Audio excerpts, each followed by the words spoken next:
បាទសួស្តីបងប្អូនទាំងអស់គ្នាត្រឡប់មកវិញជាមួយនឹងវីដេអូបង្រៀនរបស់លោកគ្រូបន្តទៀតហើយថ្ងៃនេះយើងមានលំហាត់ចំនួន2រ៉ូម៉ាំងគឺលំហាត់ទី1យើងមានពីខ្ទង់កដល់ខ្ទង់ចហើយលំហាត់ទី2មានពីខ្ទង់កដល់ខ្ទង់ខឥឡូវកុំឲ្យខាត់ពេលយូរយើងចូលដល់ការគណនាទាំងអស់គ្នាបាទឥឡូវយើងមើលលំហាត់ទី1ខ្ទង់ក limit x ខិតជិត0នៃ សេគុណ 2x ដក sin x ដក1នៅលើ x ឥឡូវយើងធ្វើការពិនិត្យរៀងរបស់វាយើងជួសតម្លៃ x ចូលមកបានដូចជា ស្វេគុណ2គុណ0អញ្ចឹង2គុណ0គឺ0សេគុណ0 1 1ដក1 0ហើយ sin 0គឺ0បាទអញ្ចឹងភាគយកជាង0ឥឡូវភាគបែង x អញ្ចឹង x 0មកអញ្ចឹងបាន0ដែរអញ្ចឹង limit យើងមានរៀងមិនកំណត់0លើ0បាទឥឡូវត្រង់ចំណុចនេះខ្ញុំគ្រាន់តែយកអាដក1នេះលើកមកដាក់ក្បែរសេគុណ 2x នេះអញ្ចឹងបានទៅជាសេគុណ 2x ដក1ដក sin x នៅលើ x ដដែលទេកន្លែងហ្នឹងណាបាទបន្ទាប់មកខ្ញុំផ្ដាច់វាជា2ដុំនេះខ្ញុំផ្ដាច់សេគុណ 2x ដក1នៅលើ x នេះផ្ដាច់វាជា2ដុំមកដកឲ្យ sin x នៅលើ x បន្ទាប់មកត្រង់ចំណុចដុំមុខនេះខ្ញុំធ្វើការចែកភាគបែងវានឹង2ឬក៏គុណភាគបែងវានឹង2ទៅហើយខ្ញុំគុណភាគយកវានឹង2វិញអញ្ចឹងពីយើងសម្រួលទៅវាចេញសេគុណ 2x ដក1នៅលើ x ដូចដើមវិញណាប៉ុន្តែនេះយើងឃើញថានេះប៉ាត់នេះគឺវាចូលរូបមន្តនេះចូលរូបមន្តរបស់យើង limit x ខិតជិត0នៃសេគុណ ax ដក1នៅលើ ax ចឹងអានឹងស្មើនឹង1បាទហើយអា sin x នៅលើ x នេះពេលដែល x ខិតជិត0អានឹងស្មើ1ដែរដូច្នេះ limit យើងស្មើ1គុណនឹង2ដក1បាទយើងគណនាលេខមកបានទៅជាគេដក1បាទដូច្នេះ limit យើងស្មើនឹងដក1បាទឥឡូវយើងមើលលំហាត់ខ្ទង់ខ limit x ខិតជិត0នៃសេគុណ sin x ដក1នៅលើ x យើងពិនិត្យរៀងរបស់វាមកយើងជួយតម្លៃ x ស្មើ0ចូលចឹងបានទៅជាសេគុណ sin 0ចឹង sin 0 0សេគុណ0 1 1ដក1 0ចឹង limit យើងមានរៀងមិនកំណត់0នៅលើ0បាទអញ្ចឹងត្រង់ចំណុចនេះខ្ញុំធ្វើការចែកភាគបែងវានឹង sin x បន្ទាប់មកខ្ញុំគុណភាគយកវានឹង sin x វិញដើម្បីឲ្យចូលរូបមន្តអញ្ចឹងយើងបានសេគុណ sin x ដក1នៅលើ sin x នេះខ្ញុំចែកភាគបែងវា sin x បន្ទាប់មកខ្ញុំគុណនឹង sin x វិញហើយអា x នេះខ្ញុំយកមកដាក់ក្រោម sin x នេះបាទអញ្ចឹងយើងសម្រួល sin x ចោលទៅវាចេញប្រធានដូចដើមវិញបាទអត់អីទេអញ្ចឹងយើងដឹងថានេះដុំប៉ុណ្ណនេះវាចូលរូបមន្តរបស់យើងនេះ limit x ខិតជិត0នៃសេគុណអ៊ុយដក1នៅលើអ៊ុយអាហ្នឹងស្មើនឹង1អ៊ុយយើងគឺ sin x ហ្នឹងហើយនេះអាអ៊ុយតទេហ្នឹងមានន័យថានេះជាអនុគមអ៊ុយហ្នឹងជាអនុគមតែអនុគមនៃ x តោះនេះបាទអញ្ចឹង limit យើងវាស្មើគេស្មើ1គុណនឹង1នេះព្រោះ sin x លើ x វា x ខិតជិត0វាស្មើ1ដែរតោះនេះបាទអញ្ចឹងដូចនេះ limit យើងស្មើនឹង1ឥឡូវយើងចូលមកដល់លំហាត់ខ្ទង់ក limit x ខិតជិត0នៃសេគុណ 2x ដក1នៅលើសេគុណ 3x ដក1យើងពិនិត្យរៀងរបស់វាយើងជួសតម្លៃ x ស្មើ0ចូលមកបានទៅជាសេគុណ0សេគុណ0 1 1ដក1 0ហើយភាគបែងវាដូចគ្នាដែរសេគុណ0 1 1ដក1 0អញ្ចឹង limit យើងមានរៀងមិនកំណត់0លើ0បាទបន្ទាប់មកខ្ញុំធ្វើការចែកភាគយកហើយភាគបែងវានឹង x នេះខ្ញុំចែកភាគយកភាគបែងវានឹង x ទៅបានទៅជាសេគុណ 2x ដក1នៅលើ x នៅលើសេគុណ 3x ដក1នៅលើ x បន្ទាប់ពីខ្ញុំចែកភាគយកភាគបែងវានឹង x ហើយនេះភាគយកវានេះខ្ញុំធ្វើការចែកភាគបែងវានឹង2អញ្ចឹងខ្ញុំចែក2ខ្ញុំគុណភាគយកវានឹង2វិញទៅសម្រួលទៅវាចេញដូចដើមវិញណាអញ្ចឹងមូលហេតុដែលខ្ញុំគុណភាគយកភាគបែងវានឹង2នេះដើម្បីឲ្យចូលរូបមន្តនេះគេសេគុណអ៊ុយដក1នៅលើអ៊ុយពេល x ខិតជិត0តែអានឹងខិតជិត1នេះតតាសេគុណស្អីនៅលើស្អីហ្នឹងបានវាចេញមក1អញ្ចឹងខ្ញុំធ្វើការគុណថែម2ចែក2ទៅវាចូលរូបមន្តហើយភាគបែងវាដូចគ្នាដែរខ្ញុំធ្វើការចែកភាគបែងវានឹង3ខ្ញុំគុណនឹង3សម្រួលទៅវាចេញដូចដើមវិញអញ្ចឹងអាមួយដុំប៉ុណ្ណនេះវាចូលរូបមន្តដែរអញ្ចឹងទៅជាអីគេ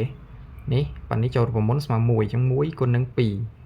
ប៉ុណ្នេះរូបមន្តដែរអញ្ចឹងបាន1គុណនឹង3អញ្ចឹងដូចនេះ limit យើងស្មើគេ2ភាគ3យើងមើលខ្ទង់ខ limit x ខិតជិត0នៃសេគុណ 2x ដក1កតាឲ្យ1ដកកុស 2x នៅលើ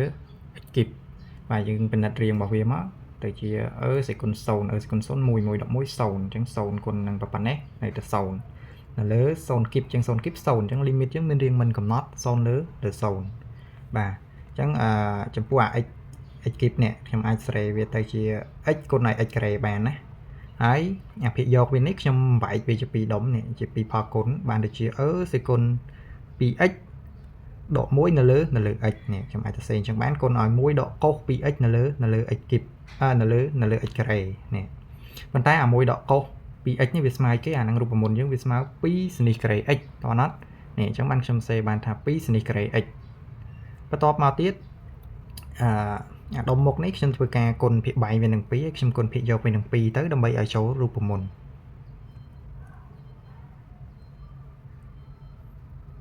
ហើយបន្ទាប់មកអា2នៅខាងមុខសនីការ៉េនេះខ្ញុំយកវាចេញមកខាងក្រៅហើយអានេះសនីការ៉េ x នៅលើ x ការ៉េអញ្ចឹងការ៉េទាំងភាគយកទាំងភាគបែងយើងអាចដាក់ក្តោបវាជាការ៉េរួមបាននេះយើងមើល a ការ៉េនៅលើ b ការ៉េការ៉េទាំងភាគយកទាំងភាគបែងយើងអាចសរសេរថា a នៅលើ b ទាំងអស់ហ្នឹងលើកជាការ៉េបានតោះណា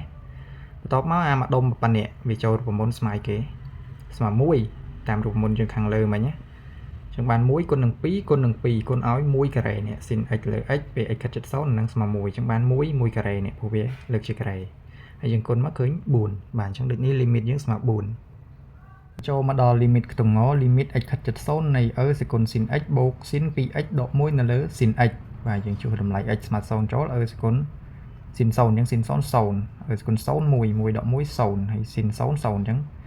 ភាគយកយើង0នៃភាគបែងវា sin 0 sin 0 0ដែរអញ្ចឹង limit យើងមានរៀងមិនកំណត់0លើ0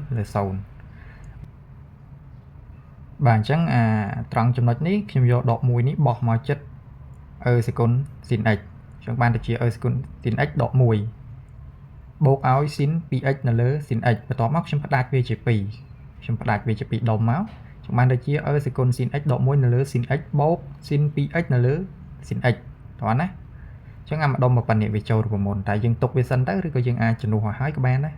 តែត្រង់ចំណុចនេះខ្ញុំទុកវាសិនចាំជំនួសសរុបតែម្ដងបាទអញ្ចឹងsin 2x នេះយើងមើល sin 2x នេះ sin 2x នេះវាចូលរូបមន្តរបស់យើងមួយទៀតគឺ sin 2x វាស្មើនឹង2 sin x កុស x តោះណាអញ្ចឹងយើងឃើញ sin x ដូចគ្នាយើងសម្រួលចោលមកអញ្ចឹង limit យើងវាសល់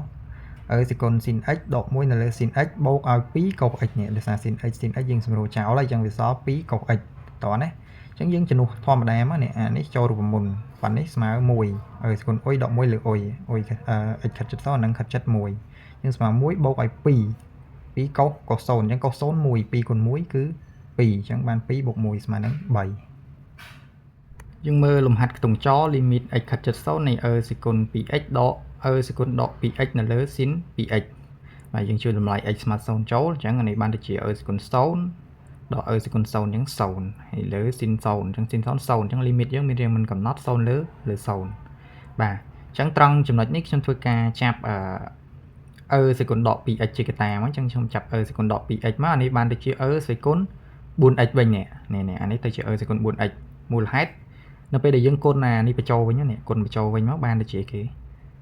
សេគុណ 4x ដក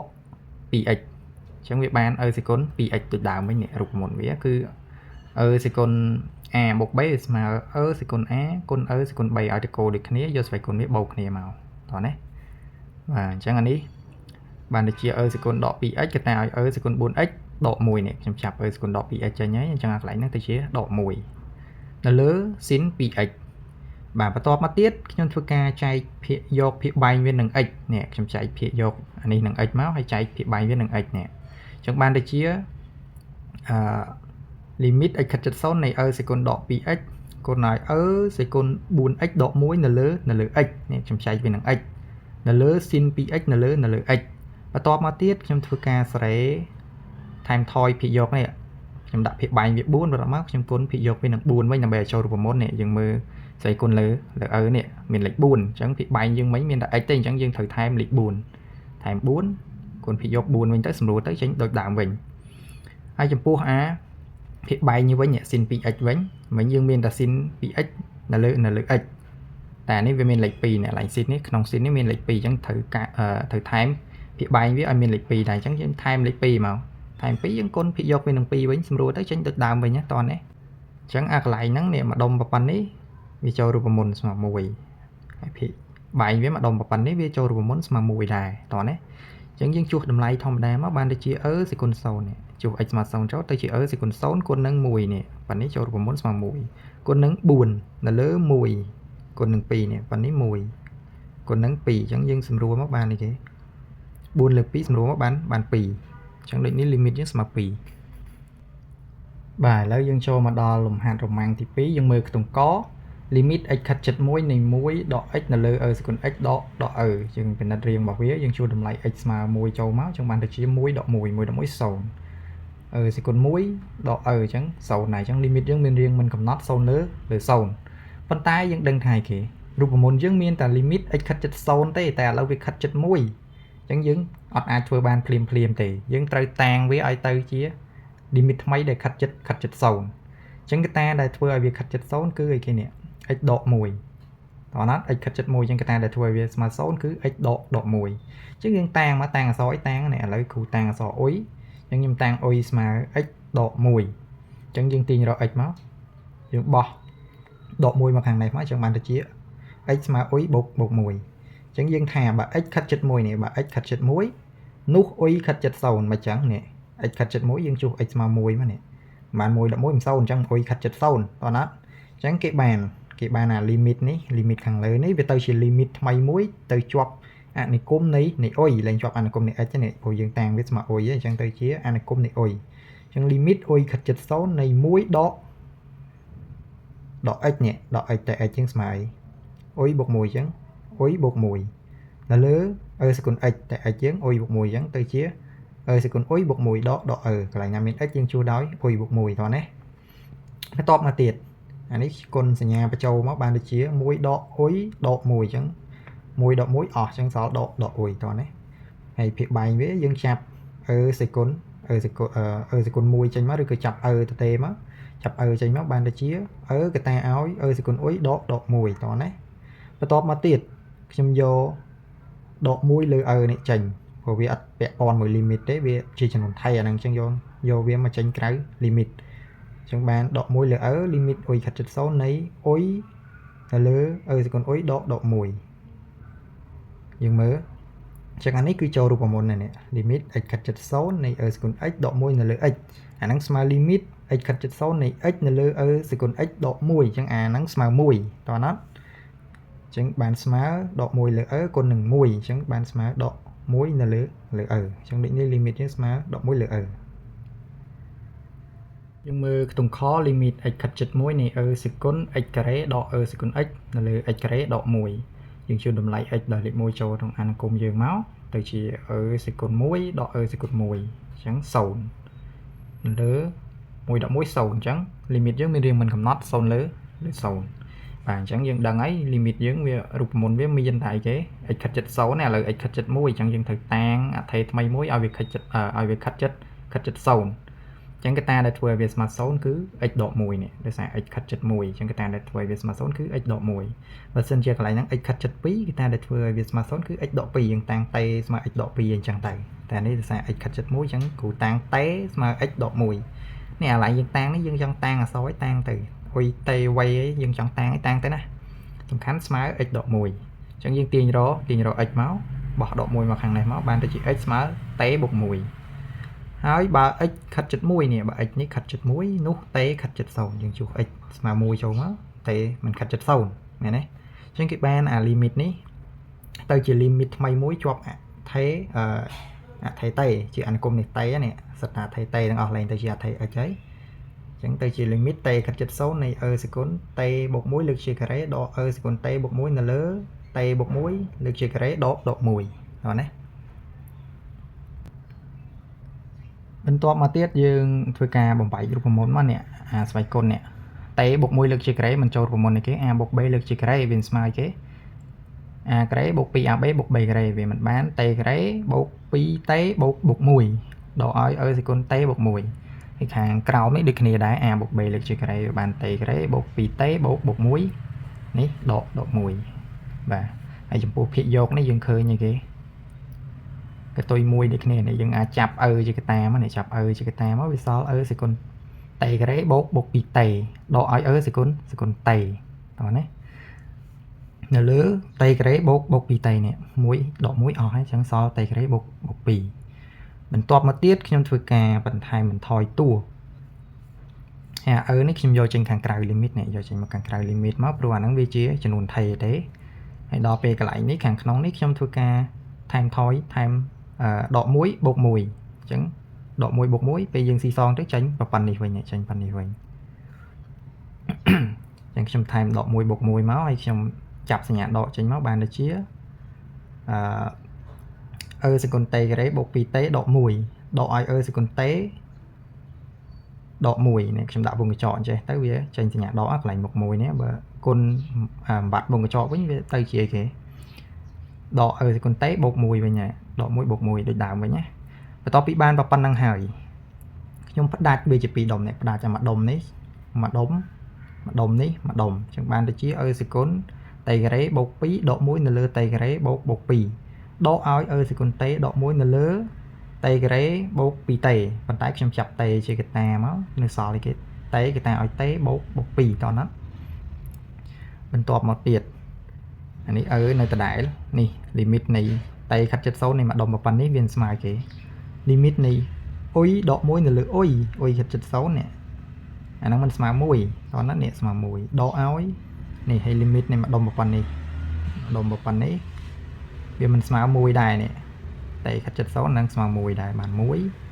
là lưới cái này nơi sò là tế bột pì nè chẳng chu mắt tay smile xấu ban xấu bột pì cho đấy ai dân kẹo này xì son lấy cho lại máu bán cái tay ở mũi đó mũi lược pì trong tầm đầu phía bài nhóc bán ở lược pì chẳng định ní limit với smile ở lược pì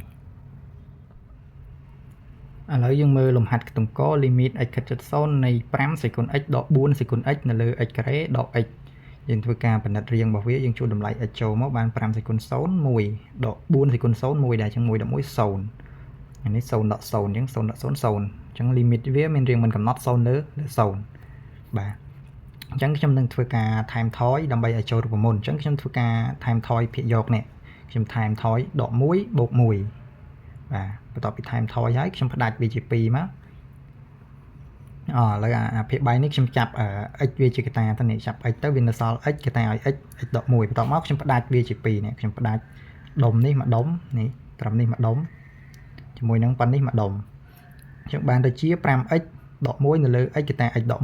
1អានេះតាមពិតទៅវាត្រូវ1ដក4សេគុណ x តែខ្ញុំសរសេរ4សេគុណ x មុនមានន័យថាខ្ញុំចាប់ដកជាកតាទៅកន្លែងហ្នឹងខ្ញុំចាប់ដកជាកតាទៅវាបានទៅជាដកចែក4សេគុណ x sorry ដកឲ្យ1ចែកតណានេះអញ្ចឹងហើយបានទៅជាបែបហ្នឹងនៅលើ x កតា x ដក1បន្ទាប់មកនេះប្រព័ន្ធនេះដុំប្រព័ន្ធនេះប៉ុននេះគឺវាចូលរូបមន្តនេះ limit x ខិតចិត្ត0នៃ a សេគុណ x ដក1នៅលើ x វាស្មើលន a តែពេលនេះគឺ a យើង5អញ្ចឹងស្មើលន5តោះណានៅលើអីគេ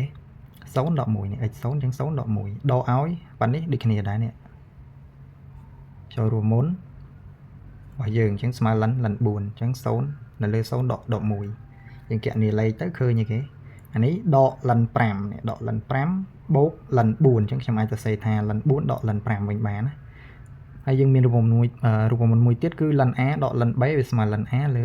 លន b នេះអញ្ចឹងស្មើលន4លើលន5អញ្ចឹងដូចនេះlimit យើងស្មើលន4លើលន5